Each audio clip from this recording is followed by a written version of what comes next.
So we are here with Marc Spector, principal of the SpectorGroup and recently elevated FAIA. Yes. Recently elevated to FAIA. Yes, elevated to.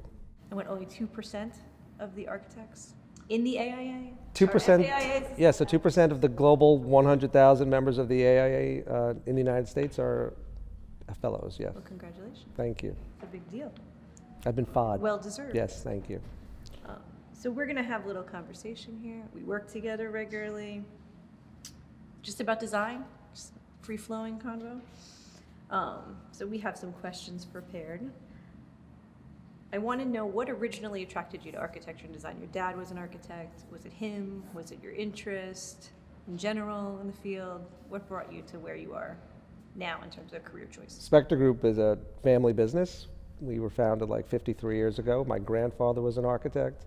He worked with my dad, and I used to spend a lot of time with the two of them as a young boy, going to see cool job sites and participating in meetings, just sitting there. And so I was surrounded by it. And I decided to take classes in high school to see if I was any good at this. Because you really just don't know until you try. Like anything. Exactly. And so I spent a lot of time in woodshop building models, and interestingly enough, I have no capacity to draw. I really can't draw that well, sketching. And I still have that issue even to today. But you know, it became a passion, and I think in this field, you need to have a passion for this, for architecture, first and foremost before it becomes a business. And then I just went through the proper schooling. So then you feel you're always creative by nature, even if you couldn't draw it then mentally, and you always were thinking. Yes, so, and I'm a left-handed individual, so left-handed architects work with the creative side, which is the right side of the brain. Now, I only know that because I read a book about it. I don't know if it's true, but it seems to make sense because my creative side is the reason I am where I am today. So if you're left-handed, you're more creative, and if you're right-handed, you're less creative? As I understand it, you can interpret design as a left-handed individual easier than a right-handed individual, yes. And some of the most world-famous architects, Frank Lloyd Wright, Le Corbusier, Richard Meyer, are all left-handed architects. I want to think about the left-handed people. So early in your career, because I'm sure a lot of people have had impact on you throughout your entire career, who had the most impact on you early in your career? Who had the most impact early on in my career? I would have to think it was one of my professors at the University of Michigan, who ultimately became my sponsor for my fellowship that we talked about before. We maintained a 31-year relationship. But he was my career mentor and then became my lifelong career mentor. So his name is James Chaffers. He's a wonderful, talented, 4'3" young man of 80 now, and he has had the most influence on me architecturally. How? Like, what about him? I learned respect for the profession. I learned how to really interpret creative thought and put it down visually. And you know, throughout my young career, you know, he has always reviewed my work professionally. Just I would send him my thoughts as if I was in design studio, and then he would return it back to me. So, and even last week, I sent him something for his input. And he'll always give you honest, kind of unbiased. He's a very honest individual, very blunt, very straightforward, but speaks in theory. He's not so much interested in the business practices of architecture, but purely in the theory side. That's probably important because as business owners, you get very, you know, in the weeds, in the lane, on the business. So he's a nice offset to that for you. Yes, but obviously as a career, the business side of architecture is as important as the theory side. So looking at the industry of architecture, when you started in it and to where it is now, what kind of change, what evolutions have you seen, changes in it? And it could be from theory or the business side or both. The biggest change in the profession is the technology that is used to now share work and to create the work. You know, even with all the technology that we have around us today that we employ at the SpectorGroup, we still start by drawing with pencils and crayons and sketch paper. That's the only way to get it down first before it migrates to any computer platform. But the technology to procure work now is so good, and it just continues to get better with the introduction of artificial intelligence that we're attempting to bring into the business. Virtual reality is, wearing the goggles and immersing yourself in a 360 experience. Augmented reality, which is a newer technology that we're attempting to see if it works well. Not quite sure about it just yet. It's not perfected, where projections come up from tabletops and you're able to migrate around these computer pixelated manifestations of buildings. And you can put your hands through them, but they are so real that's where we are right now. It's literally bringing your ideas off the paper. Exactly. Real, which is amazing.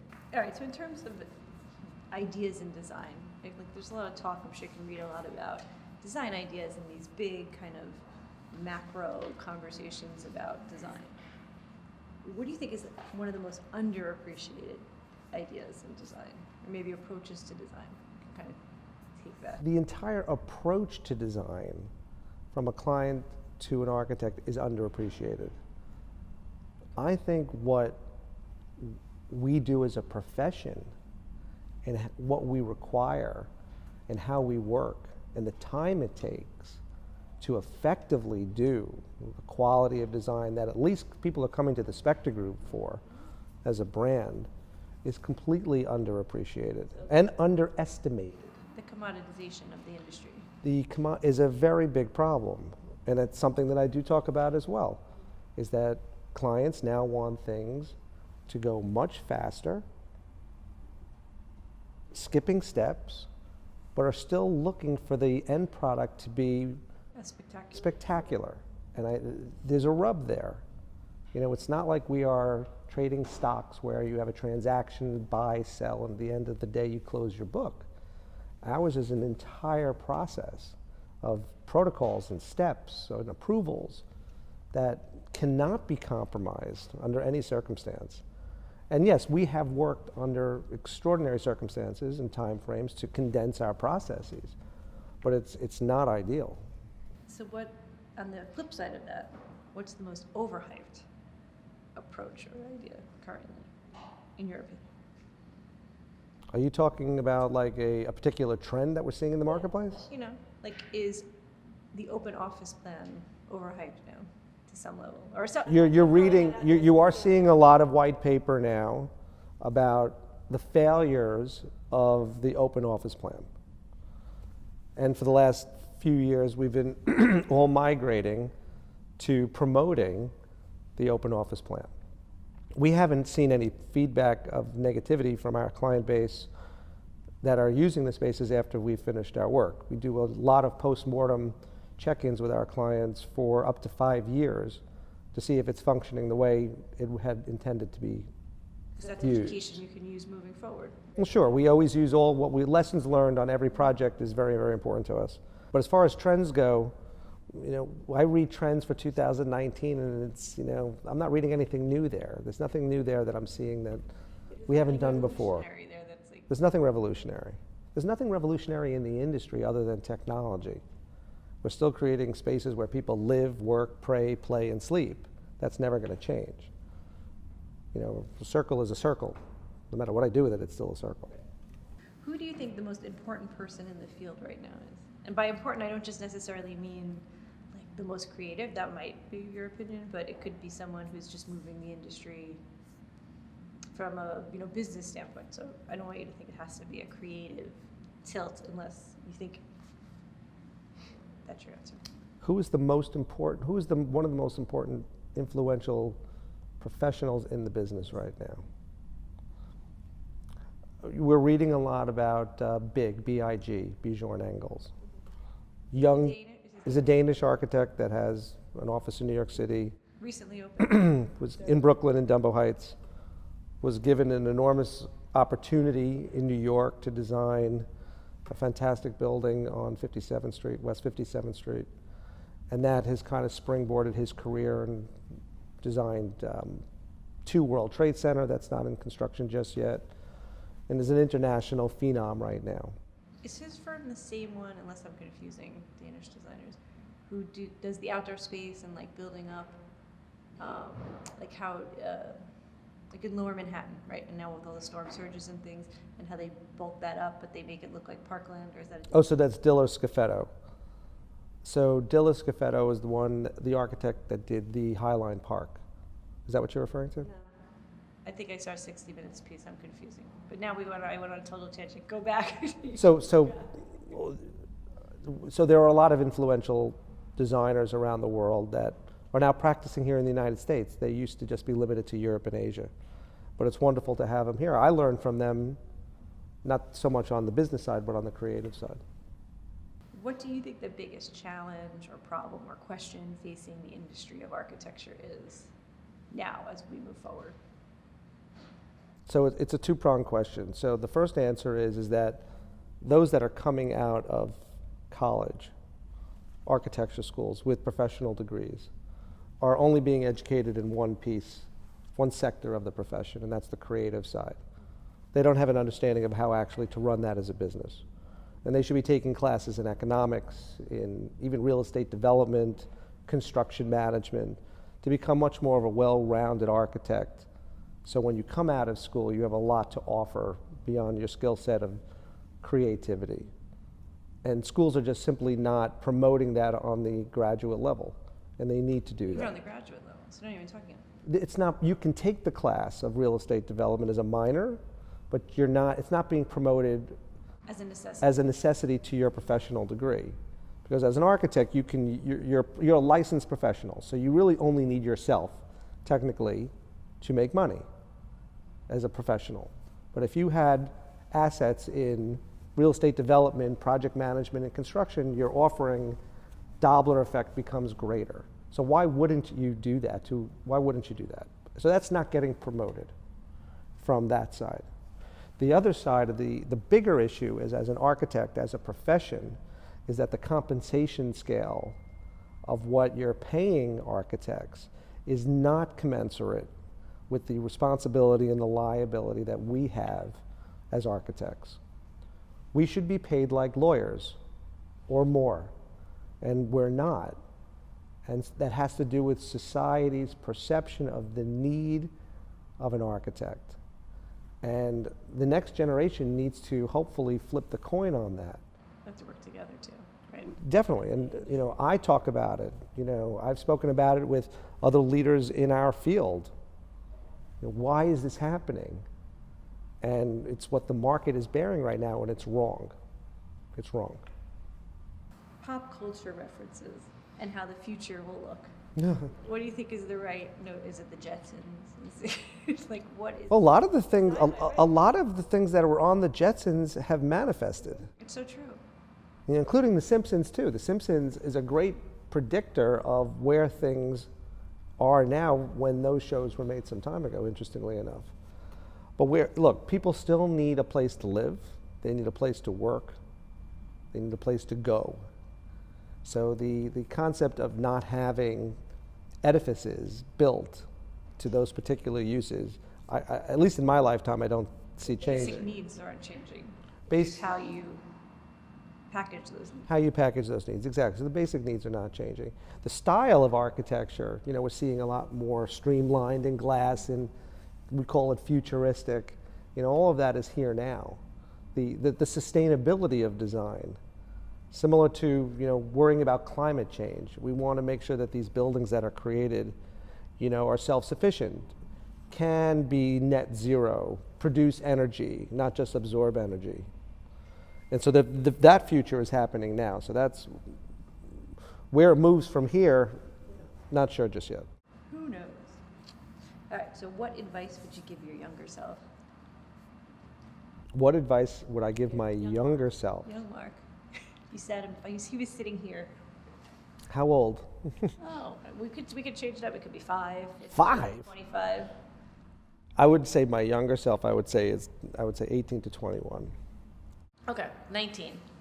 19. So 19, I was at the University of Michigan, buried in design studio, 18 hours, 19 hours a day, maybe sometimes even 24 hours a day, and didn't really get out. So I would encourage those kids that are in school, to make sure that they get out of studio, that they get out of that building, they go and do things. As a employer now, I am not interested if you spent all that time there and if you got a 4.0. That is irrelevant to me. Because then you have no life experience. I care that if you have become a well-rounded individual, that you have spent time exploring other things other than what's in front of you on a computer or on a desk. And are you passionate about this field? And you find passion in this field by exposing yourself to peripherals of the field. Your life informs your design. Exactly. Exactly. So I would tell myself, and I do tell my kids who are not interested, my 3 kids are not interested in this field. Because you're, oh, they would say they're not interested in what you have to say. I was like, Oh, no, they're not interested in the field of architecture, but it's still, the premise remains the same. You know, there's more to life than just hardcore studying and education. Okay, there's education outside of school. Yes. That happens. Current goals. What are your current goals? Like as you look forward now with the practice in the firm. So the firm is in a great spot. We're very strong, business is terrific. You know, 2019 is booked out. Great clients, fantastic clients that are looking to our brand to help them with their brand. My goal is to the strategy and the vision is to kind of expand that to markets that we have other work completed in, to kind of grow those markets nationally from the West Coast to Florida. And there's several markets. So we're spending time outside the New York area. New York is our home. Long Island is even more of my home. So what happens here is extremely important to me. And there's some great work that is on the boards that is going to be built on Long Island, which is not only going to attract companies to come to Long Island, but also for those that want to raise families to live on Long Island will be able to do so.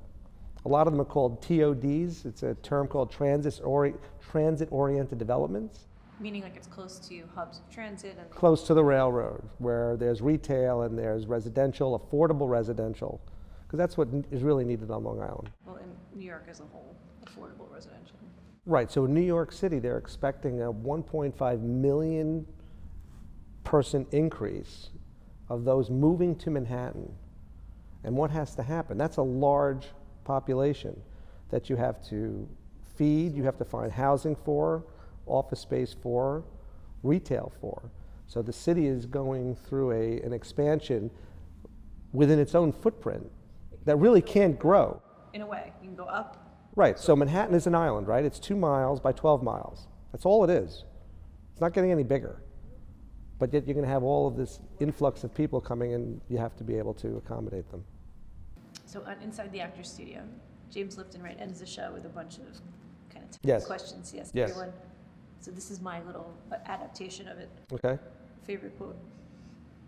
Do or do not, there is no try. What turns you on creatively? The beach. What turns you off creatively? Negativity. 3 people, alive or dead, you would invite to a dinner party. Billy Joel, To sing. to sing. I do like to sing. Bill Clinton, because I was supposed to meet him, and the whole thing fell through because the whole Monica Lewinsky scandal. Tied him up. Yeah, tied him up, actually. Yeah, it tied him up. Literally tied him up. I only have 2. I thought the third was going to be another Bill. Because it was Billy Joel, Bill Clinton. Okay, those 2 are good. What's your favorite curse word? What's my favorite? Fuck. If you could do anything other than the profession you're doing, what would it be? I would have been on Broadway. I do like to sing. I think I'm pretty good at it, but I would like to pursue it in my off time, which I don't have. Can you retire me? I'm not retiring. All right, well, as a sidebar, as a hobby, one thing most people don't know about you.